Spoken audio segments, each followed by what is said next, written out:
One of the greatest moments of my life was on the threshold when I stood slightly to the side of my wife and watched the doctor deliver our second child, our first son.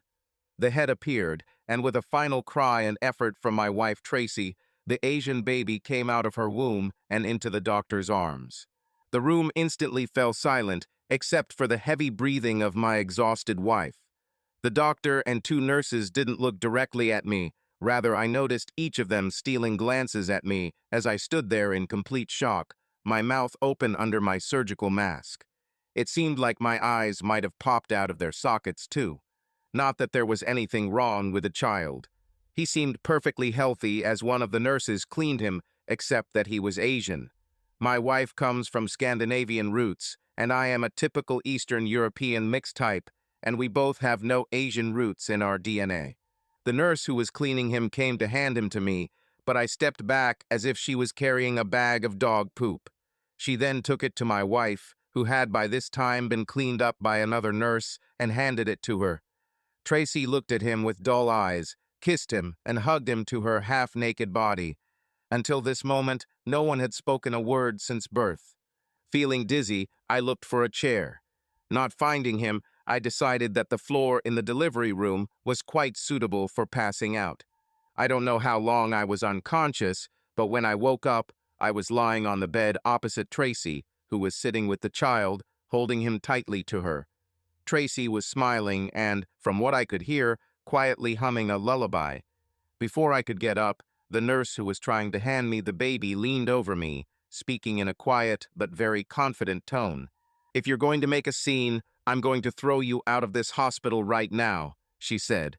"This is not the time or place for this. Understood?" "Yes, ma'am," I answered stupidly. Even though my head felt like I'd been sleeping in a blender and my stomach felt like it had been punched in the stomach, I climbed out of bed and staggered out of the room to the nearest nurse's station. "I'm Sam Long," I said to the first nurse who arrived. "My wife just gave birth to our child, and I want to make sure that I am not listed as the father on the birth certificate. If I am, I will sue this hospital for complicity in fraud." "Betty, this is the same guy," the first nurse said to someone behind her. A matron with short brown hair and glasses walked up to the counter, looking at me with pity and contempt. "We understand, Mr. Long. If we cannot confirm that you are the father, we will not put your name on the birth certificate. By the way, would you like to take a DNA test now? I can call someone to take you to our laboratory. We will not be able to exclude you as the father until a DNA test confirms this, despite what the child looks like. One of you may have Asian ancestry without knowing it." "I had a DNA test done, and I don't have even a trace of Asian heritage," I stated categorically. "And my wife is the whitest of whites, so let's go to the laboratory right now." Because of the situation, they said they would speed up the results and find out tomorrow what I already knew today. In the meantime, there was one small matter. My heart was broken. One minute I was waiting for the birth of our second child, and the next minute I was painfully aware of my wife's infidelity, and it was in public. We still haven't spoken since the birth, which happened about 6 hours ago. I have not returned to the room since I woke up after fainting. I'm not sure I can stop myself from doing or saying something really nasty. I've never hit a woman in my life, but right now I really want to slap my unfaithful wife. Spending some time in jail for this doesn't seem like such a bad idea. Instead, I went home to an empty house. Our 3-year-old daughter Anna was staying with my relatives a couple of towns away, so when I got home around 7 p.m., it was just me and the dog. I sat in the family room under one light, sipping from a shot glass of bourbon. After 3 drinks, my cell phone rang. I thought it would be Tracy, but when I looked at the number, I saw that it was relatives. What could they say other than an apology that their daughter was a cheater? I answered the call a second before it went to voicemail. "Sam, we know what you're probably thinking," my mother-in-law began. "But let's be rational. Larry and I are sure there must be a reasonable reason." "Mom, you know there is no reasonable explanation for this. I'm sorry I have to say this out loud, but apparently you raised a cheater." There was a long pause on the other end of the line. Then my mother-in-law hissed, "Don't do anything stupid." I hung up. I don't need that crap from her. I'm not the one who broke my marriage vows. I poured another glass and began to drink it slowly. Life sometimes hurts. I was 32 years old. I worked in a successful IT company and made good money. Tracy, my wife of 9 years, was also 32 and also making good money working for a large financial services company. We met in our sophomore year of college and have been inseparable ever since.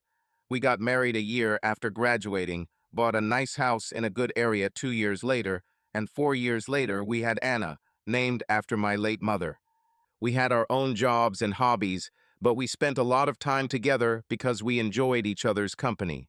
I'd say we were each other's best friends, but at least from her side that didn't seem to be the case. You don't do to your best friend, much less your husband, what Tracy did to me. Even after the birth of her first child, Tracy was still attractive with a perfect figure, long blonde hair, beautiful blue eyes, and a bubbly personality. She is one of those people who attracts others to her. I had a few more drinks before I finally fell asleep on the couch. There is no point in going to our marital bed, considering that I am no longer in a marriage. The dog woke me up at my usual morning time for a walk, 6 a.m., and then I went back to bed. I finally woke up around 9, slightly hungover, somewhat confused and still furious. I called my supervisor, and before I could say anything, he asked me what it was like to be a father twice over. Calmly telling him my sad story, I said that I needed to take the last 2 days of the week at my own expense. I had enough time, and he completely understood. "I'm sorry, Sam, I'm really sorry," he said with genuine sadness in his voice. Before heading to the shower, I checked my phone. Still no call from Tracy. Perhaps this is even for the better.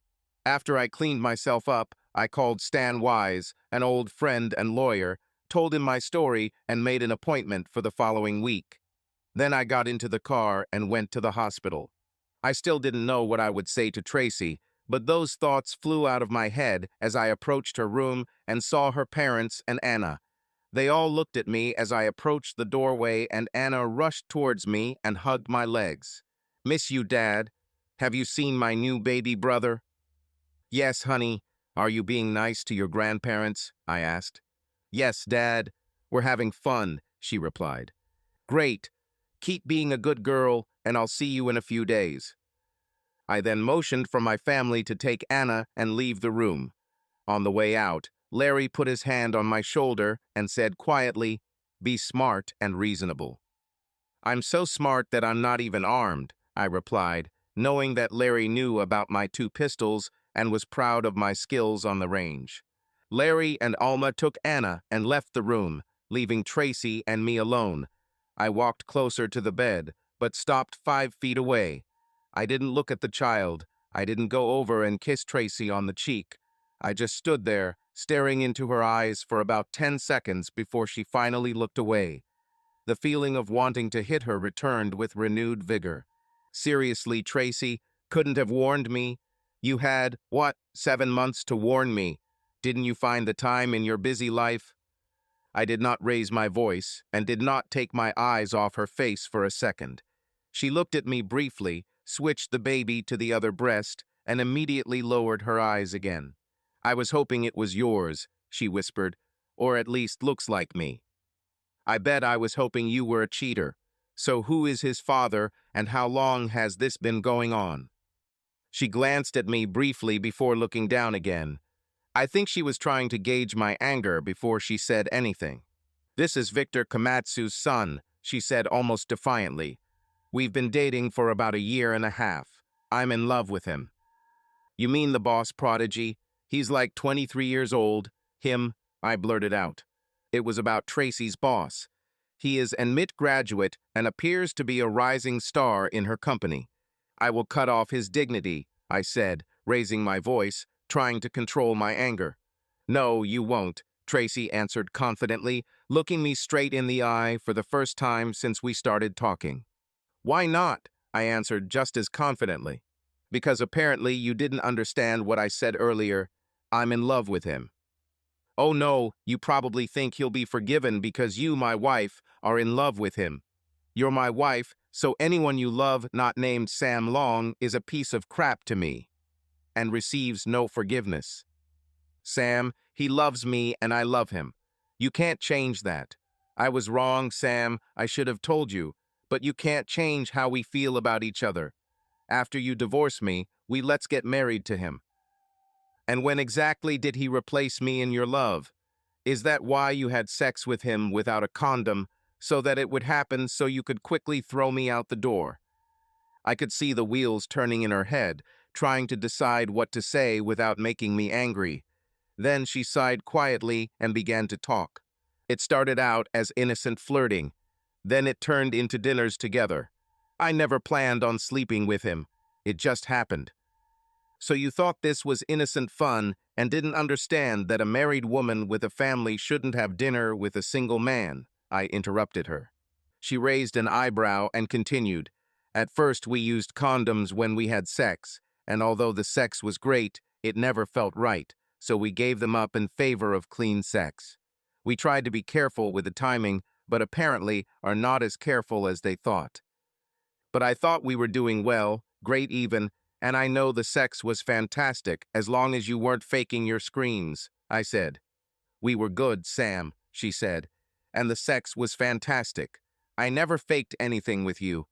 I just found someone who made me feel a little special, a little more fantastic. It's like a philosophical question. What do you do when you meet the person of your dreams when you're already happily married? So you throw away 9 good years for a little more special, a little more fantastic, and do it like this, like this? Seriously, if you cared one bit about me, Tracy, you couldn't do this. It was perfect. Mean. You could run over me with a truck in a crowded intersection, and it wouldn't hurt so much. I can't even describe the looks I got in the delivery room.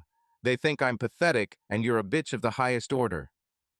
As I turned to leave, I ran into Victor Komatsu.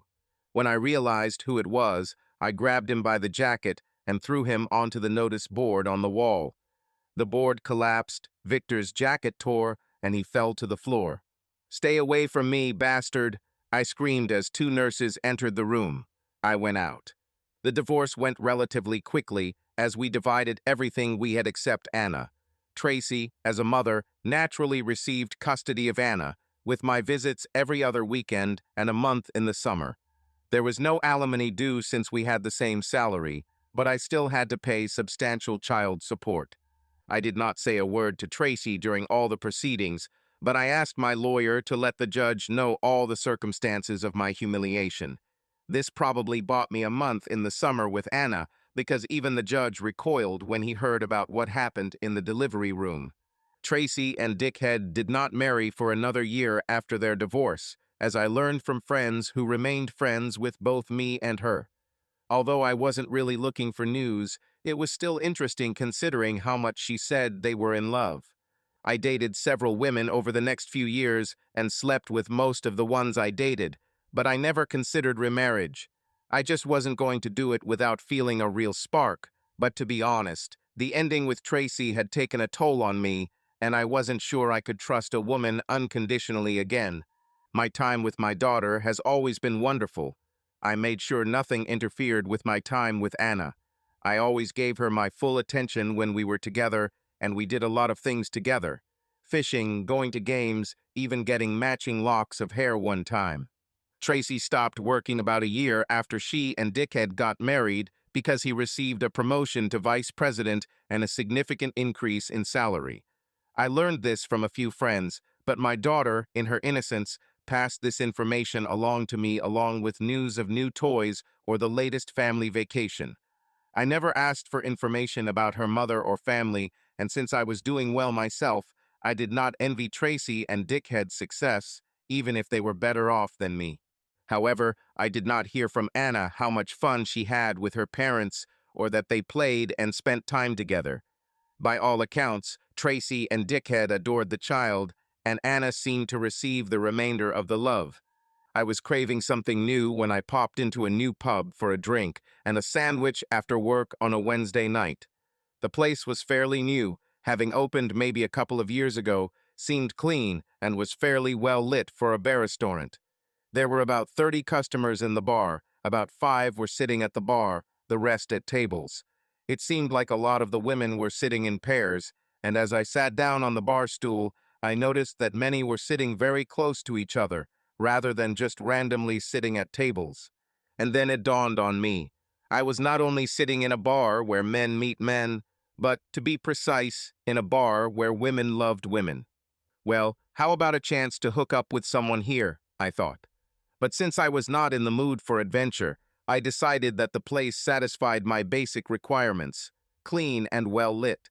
So I ordered a bourbon and a fried sandwich and started watching the others as people kept coming. I had been there for about an hour when a couple of women sat down next to me at the bar. At first, they talked to each other while I watched the TV above the bar. Then they lowered their voices and began to whisper, looking at me from time to time and giggling.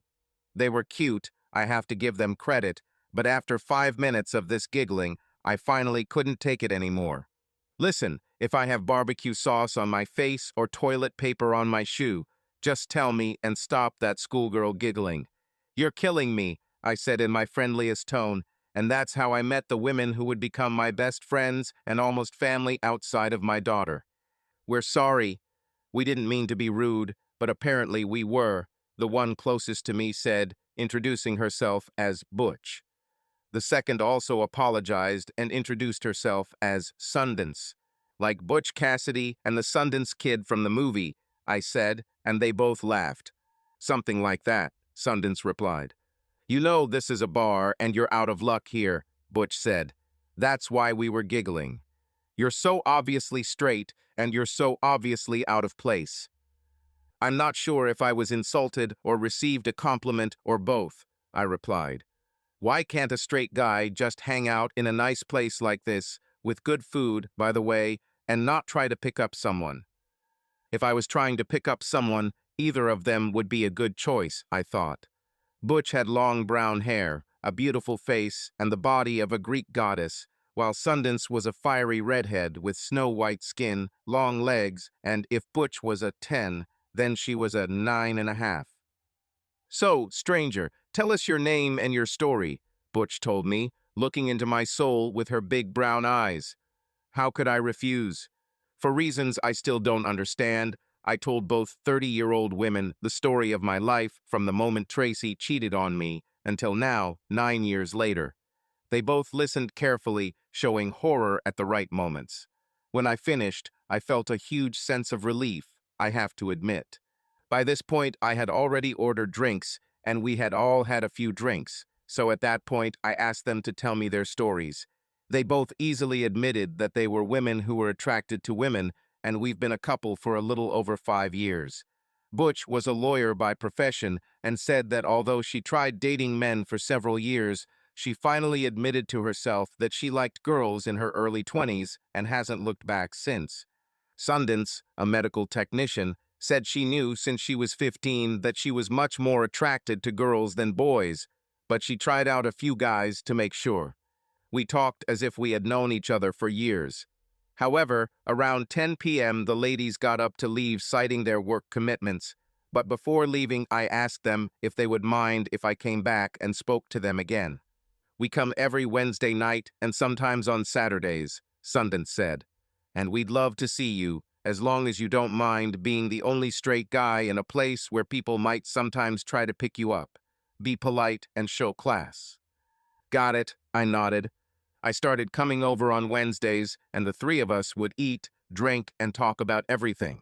Sometimes we were joined by others from the bar's regular crowd, sometimes by friends who weren't regulars but dropped in for a sneak peek. When Butch and Sundance were there was no topic that couldn't be discussed.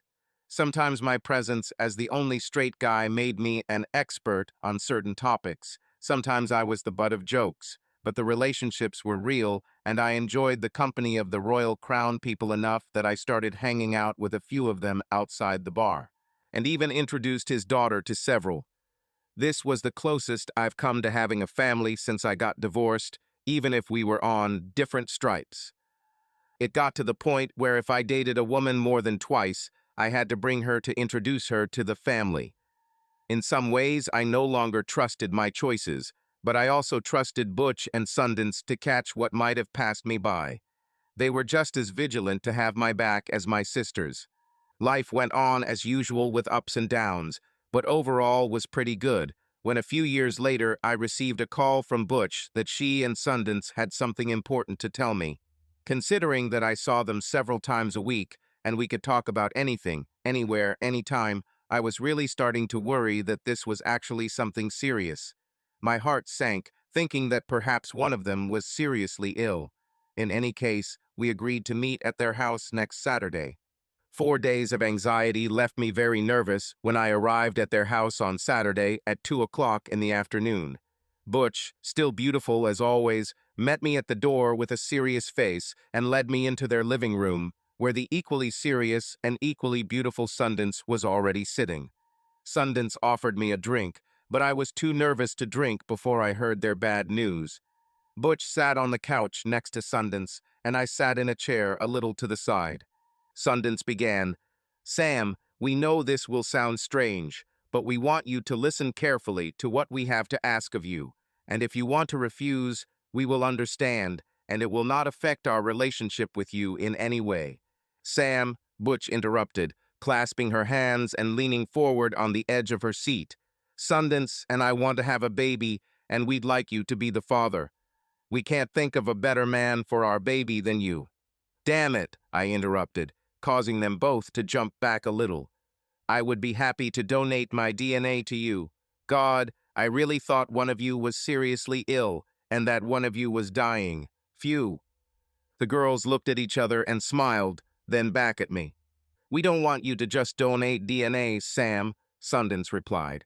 "We want you to physically impregnate one of us, do it the old-fashioned way, and when the baby is born, we'd still like you to stay in our lives and help out like Uncle Sam." "Wow," was all I could mutter in my shocked state. "I think I need a drink now." The girls explained the whole plan to me over a bottle of Don Julio tequila. I slept with each of them twice a week on different days, while the other was in the room, until one of them got pregnant. A contract will be drawn up giving them full parental rights, but acknowledging me as the biological father, and although they will be raising the child, they will still want me around to provide extra love and support and be an expert on any number of issues. Things that may arise that will require human understanding. We got along so well, and they saw how well I got along with my daughter, that they decided that I was, so to speak, the perfect person for the job. And sex, although it might be a little weird, will be a perk of the job until one of us gets pregnant, Butch noted. "Don't tell us you've never thought about it. You are a man." They were both grinning like Cheshire cats, and I was sitting in a chair and stuttering. It probably took me a full minute to get a clear idea in my head before I could speak. But then I asked, "Are you really sure about this? I don't want to lose my two best friends over this. And I certainly don't want to get in the way of you two figuratively in this case." "We've been talking about this for months, Sam," Sundance added, "and we think we're strong enough on our end to get through this. But you know how it sometimes happens with men. This may sound crazy, but I have one request when it comes to sex. Will I be able to fully interest you too, or just play a role? By the looks of it, I'm pretty good at it, and if we get this far, I could give you all I have." They both giggled and nodded in agreement.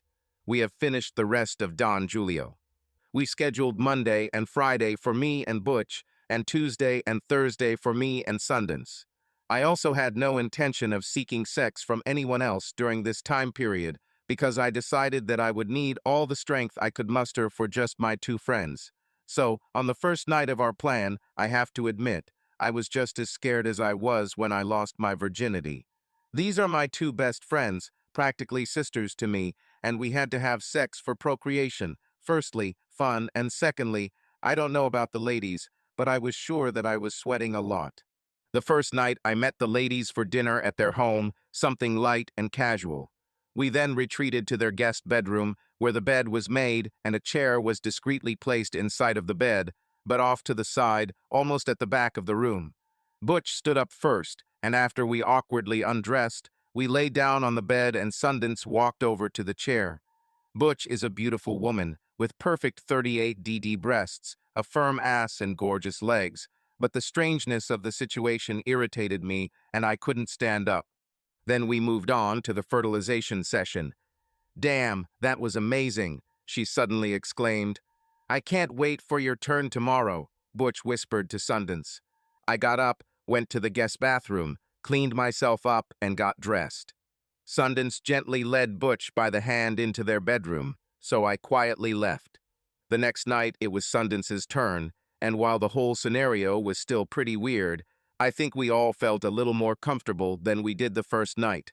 I did pretty much the same thing with Sundance that I did with Butch, with almost the same results.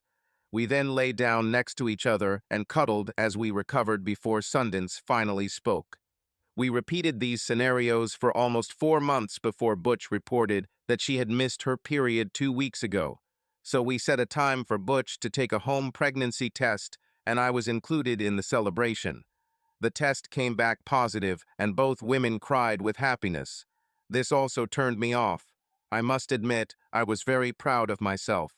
Of course, as per the agreement, the sex with my friends ended there, but not before I had to take each woman one more time. Damn, they're both goddesses, and that's what I told them. "Maybe I've been looking in the wrong places all these years," I told them. They smiled. We hugged. The girls invited me to the maternity ward for their big day. It had been 9 years since I last walked into the maternity ward, and it wasn't such a good day for me. However, this time there were no surprises, and William Sam was born without any problems. Yes, I even got his middle name. The girls decided to name the child after their fathers if it was a boy, but since both fathers were named William, they asked if I would mind if they gave him my name as a middle name. I was again incredibly flattered, although I asked to use the shortened version because, frankly, I really hate the name Samuel. Now I have 2 children to look after. Life was good. Butch and Sundance included me in almost every important, semi-important, somewhat important, and even unimportant event in Billy's life. As for the three of us, our friendship became deeper and stronger. And although we didn't tell Anna about the intricacies of our arrangement, she was included in many of Billy's experiences when she was with me because she became almost as attached to Butch and Sundance as I was. By all accounts, she saw Billy as her little brother, which is essentially what he was. By this point, Anna and I rarely talked about Tracy or Anna's other family. When she was with me, everything was about us and our family, and she quickly realized that. She mentioned a few things that caught my attention, such as how Tracy and Victor weren't as fun as Tracy and I were when we were together, and sometimes she would mention the wonderful vacations they'd had over the years.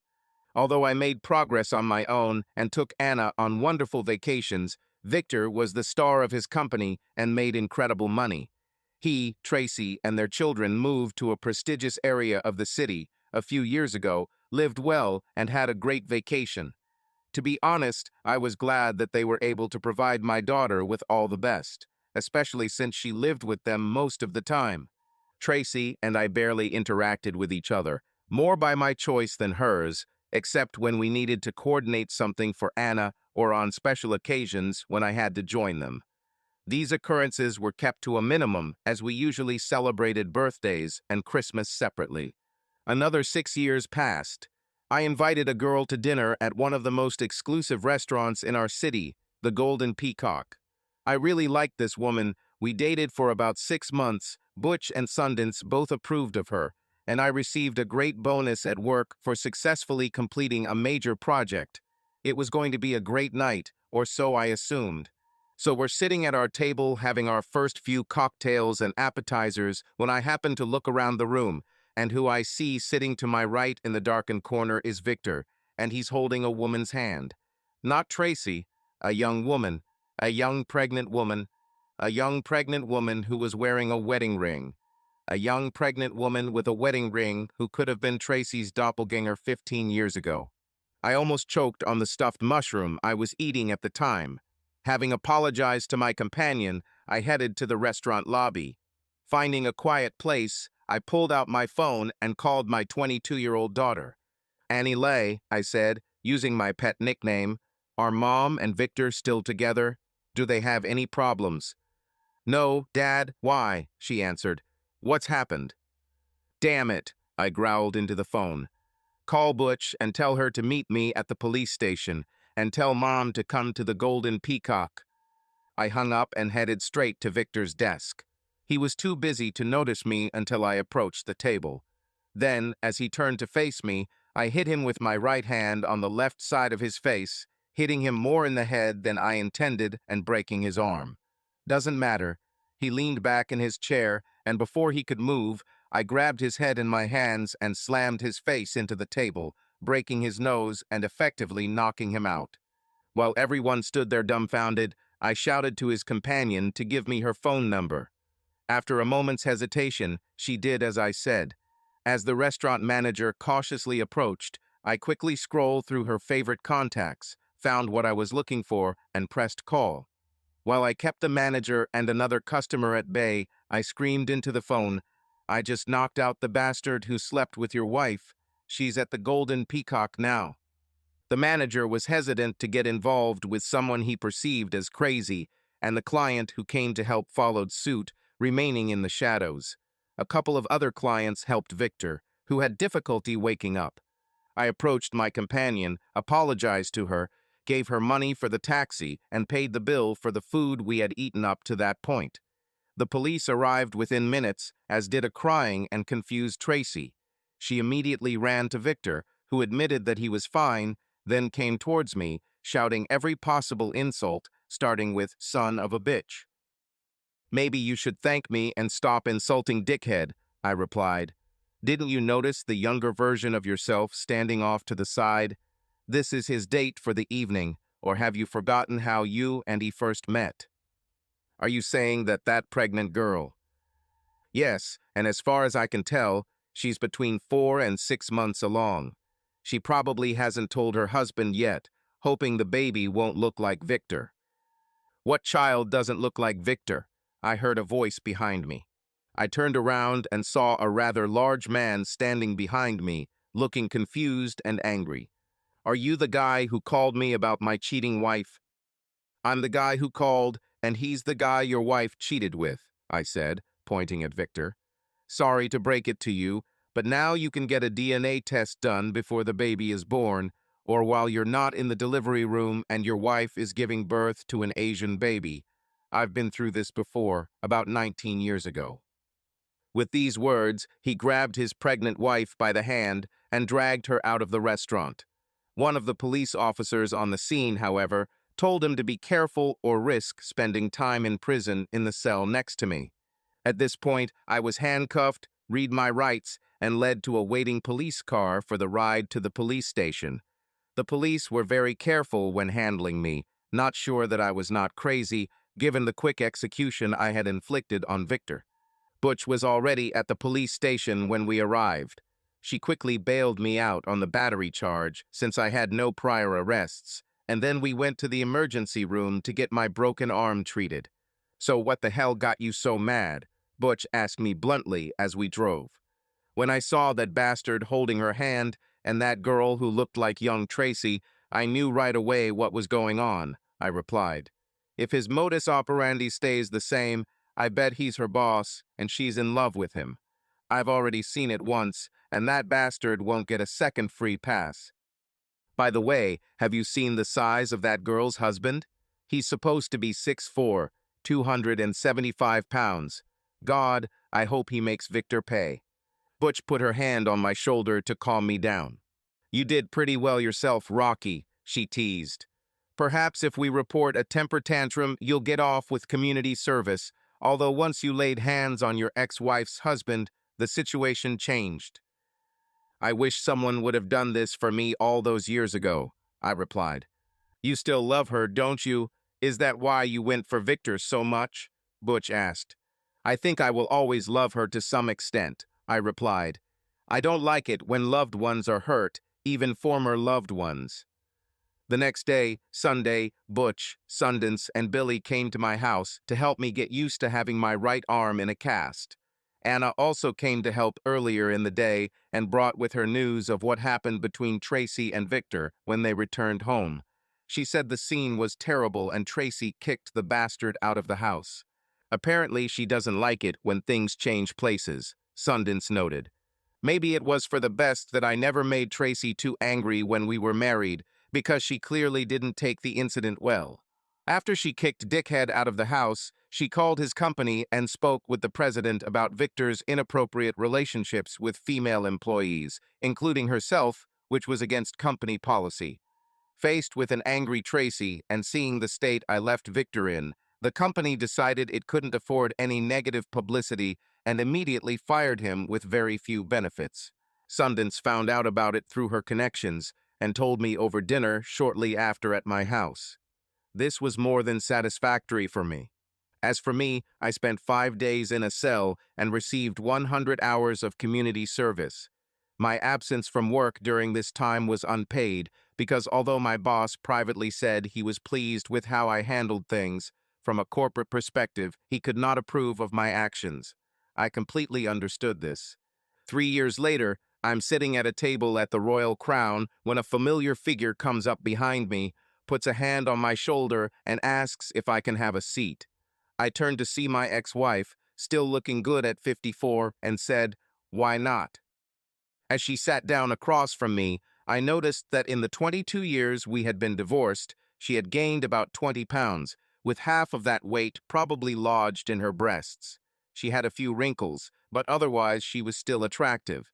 She was wearing a tight, low-cut pink sweater and jeans, clearly not looking like someone who had lived the good life for the past 2 decades. "How did you find me? Hiding in this bar almost always worked well for me." She giggled. It was the same girlish laugh that she always had. "Your daughter knows where you're hiding, remember?" I asked, and she told me.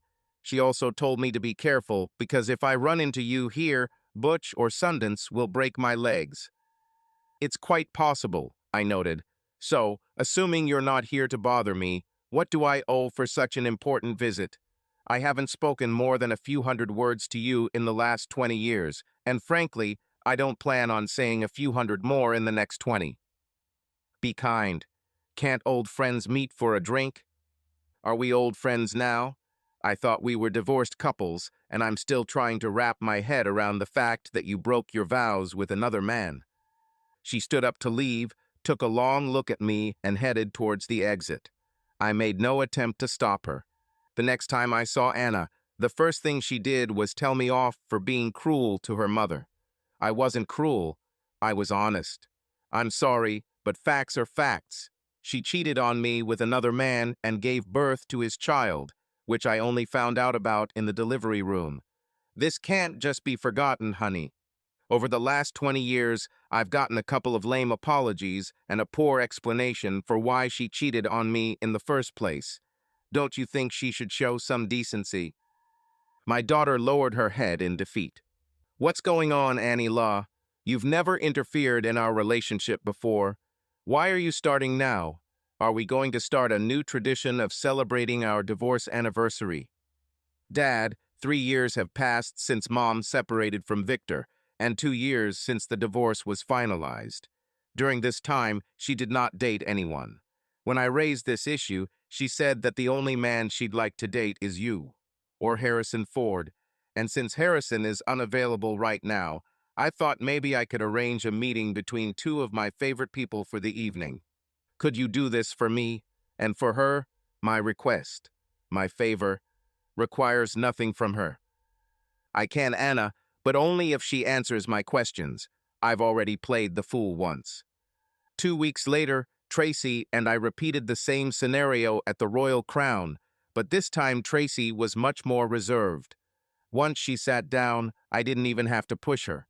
"Okay, I think I should put on rags and sprinkle ashes on my head before you talk to me like a person. Okay? I understand. But before I do that, just tell me why you attacked Victor like that when saw him cheat on me. I would have thought you'd welcome any chance to get back at me for what I did, and you ended up beating him up and getting arrested for catching him cheating." "Because you really don't understand," I replied. "When I told you I loved you and then made a vow, I meant it. And even though you tore my heart out and ground it up, there will always be a part of me that still loves you. And that bastard hurt you, the pure and simple truth.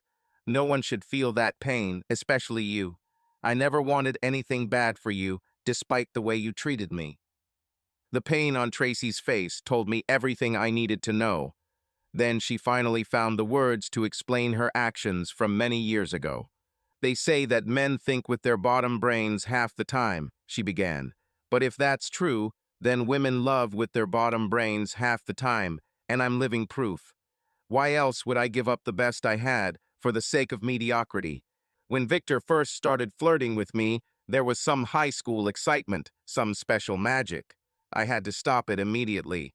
Then it got to the point where I knew we were going to have sex, and I wanted it badly. Not because our sex was not good, but because it was an exciting feeling of something new, a feeling of desire, the magic of the hunt. The sex was fantastic, or so it seemed to me, because it was so forbidden, and the more excited I became. It seemed to me more that what we have is love, not passion. When I became pregnant, I almost certainly knew it was his child, and carrying another man's child within me seemed so vicious to me. When you and I made love, almost all my thoughts were about the fact that another man's child was growing inside me, and it excited me. After we got divorced, sex with Victor wasn't that good anymore. I thought it was because I had just given birth, but no, even later the sex wasn't that good. And honestly, it never came close to what you and I had. I even missed your ritual of hugging right after the act. Nothing was so good, but I made my choice and had to live with it. But I was a good wife to Victor. I never refused him in bed, just as I never refused you. I just don't understand why he did this to me, to us. When she finished, tears streamed down her face. Although I didn't know it for sure, I believed that some of those tears were for us, for what we had and what she gave up. Thank you, was all I could say to her. My brain was going a million miles an hour. We both sat sipping our drinks. About 10 minutes later, Butch and Sundance came into the bar, and I called them to our table to introduce Tracy. Girls, this is my ex-wife Tracy, the mother of my daughter Anna. Tracy, this is the famous Butch and Sundance, from, I'm sure, many stories told by Anna. I asked Butch and Sundance to come over to tone down the oddities. Something about the idea of sitting alone with Tracy didn't feel right to me, so I asked two of my best friends to support me. It's good to have friends you can trust. Have a seat, girls, if you don't mind, Tracy, I said, looking at my ex-wife. She probably objected, but she passed the test with politeness. Since Anna was a common topic for all of us, we talked about her for a while. Then I insisted that Butch and Sundance show Tracy some photographs of Billy. Tracy was very flattering in her comments, which the girls really enjoyed, and, to be honest, so did I. As I watched the three of them look at the photos on Butch and Sundance's phones, I thought about the irony of the situation, especially since my ex-wife didn't know I was Billy's biological father. I then encouraged Tracy to show us some photos of her son Danny, who was now 22 years old, and I could see her motherly pride rising as Butch and Sundance complimented her on her son's cuteness. I must admit that I rarely spoke to Tracy about her son over the years. I know it's certainly not his fault, but I can never get over it, and his presence will always be a painful reminder for me. I try to be polite, but I will never be this guy's Uncle Sam. Anna loves him with all her soul, and that is enough for me.